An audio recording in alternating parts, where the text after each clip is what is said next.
Hello friends, welcome to my channel.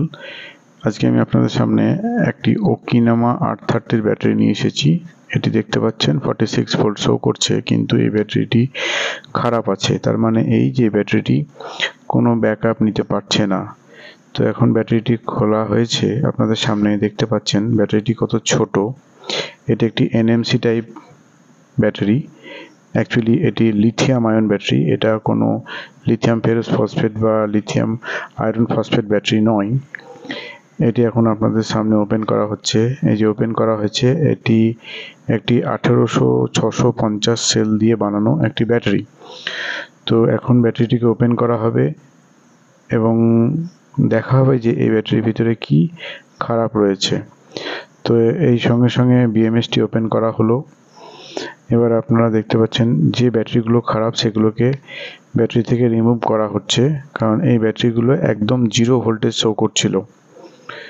তো আস্তে আস্তে ব্যাটারিগুলোকে ওপেন করা হচ্ছে। এরপরে এখানে নিউ সেল অ্যাডজাস্ট করে বসিয়ে দেওয়া হবে এবং নতুন করে আবার অ্যাসেম্বল করা হবে নতুন বিএমএস দিয়ে।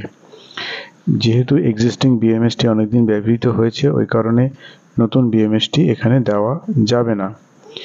তো যাই হোক, যদি ভিডিওটি আপনাদের ভালো লাগে তাহলে অবশ্যই আমার চ্যানেলটিকে আপনারা সাবস্ক্রাইব, শেয়ার এবং লাইক করবেন, যাতে এই রকম ধরনের আরও নতুন ভিডিও আপনাদের সামনে আমি নিয়ে আসতে পারি।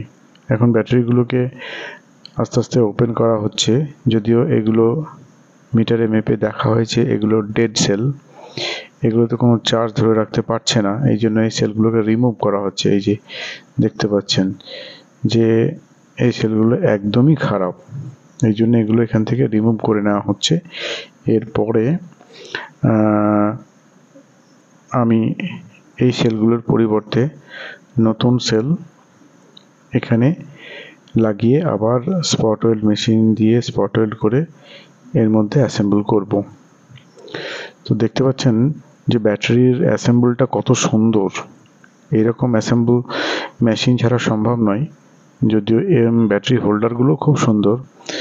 এখন এই সেলটি আমরা এই ব্যাটারি গায়ে লাগাবো। এটা একটি ডিওমেজিসি 18650, খুব ভালো মানের সেল। এই সেলগুলি এই ব্যাটারিতে লাগিয়ে আমি টেস্ট করব। এগুলো ফ্রেশ সেল। এই দেখুন ব্যাটারিগুলো এবার আস্তে আস্তে আমি এখানে ইনস্টল করছি। এরপরে কি করা হবে, এগুলোকে স্পট ওয়েল্ড করা হবে। তার মধ্যে আমরা দেখে নিয়েছি যে এই দুটো প্যারালাল খারাপ ছিল, এই দুটো প্যারালাল নতুন ব্যাটারি দিয়ে এই ব্যাটারির সঙ্গে অ্যাটাচ করে নতুনভাবে অ্যাসেম্বল করা হবে। তো এর পরবর্তী ক্ষেত্রে আমরা এগুলোকে স্পট ওয়েল্ড করব। খুব সুন্দর করে আমি এখানে লাগানোর চেষ্টা করছি যাতে ব্যাটারির গায়ে এগুলো খুব সুন্দরভাবে অ্যাডজাস্ট হয়। আশা করি অ্যাডজাস্ট হয়ে যাবে। আপনারা দেখতে পাচ্ছেন যে দুটো দুই রকম সেল যদিও, কিন্তু এটা আশা করি অ্যাডজাস্ট হবে। একই মানের একই ক্যাপাসিটির সেল, এগুলোকে স্পট ওয়েল্ড করা হয়েছে। এবার মিডিলটাকে স্পট ওয়েল্ড করা হবে, যেহেতু মিডিলের ভাগটিকে স্পট ওয়েল্ড করে ফোল্ড করে ব্যাটারিটিকে রাখা হবে।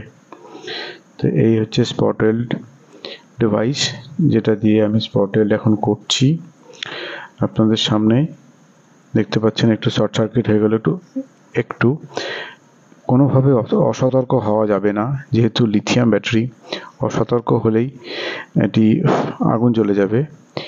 এই কথা বলার মধ্যে দিয়ে আমার কাজ প্রায় শেষের দিকে।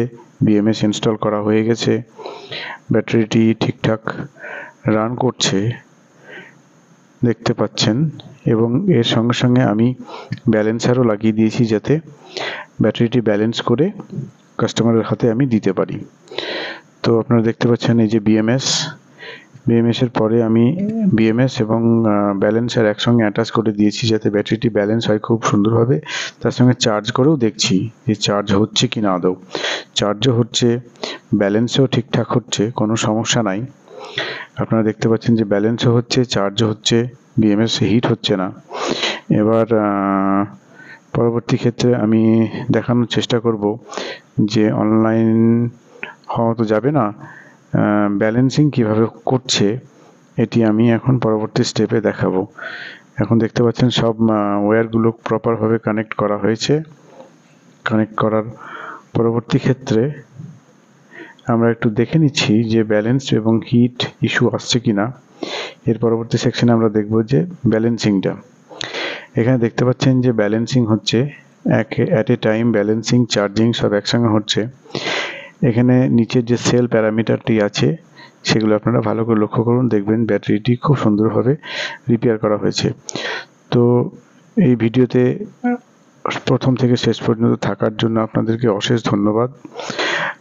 আবারও বলছি, রিকোয়েস্ট করছি, যদি এইরকম আরও নতুন নতুন ভিডিও পেতে চান তো অবশ্যই আমার চ্যানেলটিকে শেয়ার, সাবস্ক্রাইব এবং লাইক অবশ্যই করবেন। ধন্যবাদ।